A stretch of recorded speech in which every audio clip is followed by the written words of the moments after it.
Hi, welcome everyone. Today I want to share about the solid principles. What are the principles we go through it? In the solid principles, these principles are there to make your code better. Meaning, they act as a guardrails to enhance the better programmability. So the solid S stands for single responsibility principle. Today I would like to talk about that single responsibility principle. According to the name, as we can say from the name, solid as single responsibility principle is it has only single responsibility. So according to that principle, every class or a module should have a single responsibility. It should not have multiple responsibilities. It should a program or a class or a module should not be like a Swiss knife, where we have multiple functionalities, right? If you want to change one, then you have to touch the entire Swiss knife. But in the single responsibility principle, which I will call here as SRP. So if you want to touch a class or a module, if you are touching for that single responsibility, then it's good for your maintenance of the code, right? It is easily maintainable, it is easily testable, and it is flexible, and it is multiple users. There's parallel programming, multiple uh, programmers or developers can develop at the same time in different modules with no intervention, right?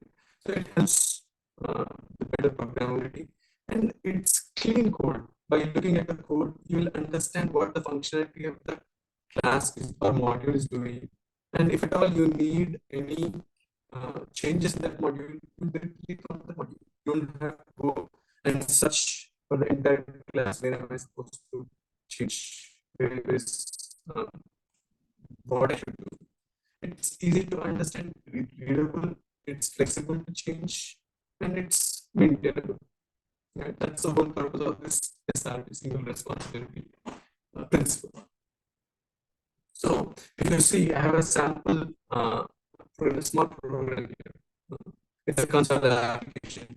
The console application, the first thing is I'm saying welcome to my program, and here I have a person class and I've instantiated this one, right? And all I'm saying is, in console you write with console.write line code, which prints please enter first line console window, and you're reading from the response whatever the user has typed, that you're putting it in the first name, and the same thing for the last name, and you are validating the first name and last name. If the first name is invalid, you are saying please enter the valid first name, and then you are saying return. That means the program ended, right? Same thing. And if someone enters the valid first name and last name, you are printing out on the console saying your username is such and such, and then you exit the program. This is a simple program. Now, if you look at the program in this small class, the main method, here you are printing, you are reading the input from the user, and you are sending the message to the console, as well as you are validating. So there are multiple uh, functionalities in this particular method, right? So generally, if we take this validation and put, okay, this is a validation. So let me put a different class or a module. This would be a different module. So this would be just, well, all this code would go into the validation class. And all you do is just call that validate method or validate function or a class, whatever you say, right? And anyway, sending the messages to and fro between the console user and reading back. If you have a different class already, then in your main method, all you would have is just the flow of logic. Like, with the first you are the messages, and then you are reading the input, and then what you are just validating calling the validity class. So your main method would be simple, and if there is any change in your validation, you would go to the validation class.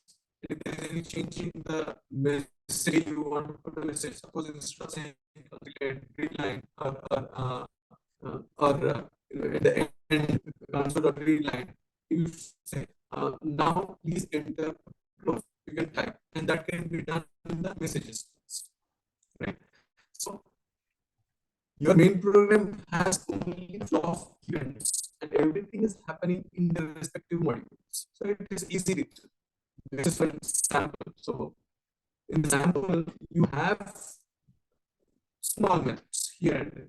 But generally, if you are doing in a big organization, in your application, you have multiple functionalities, multiple methods, multiple classes.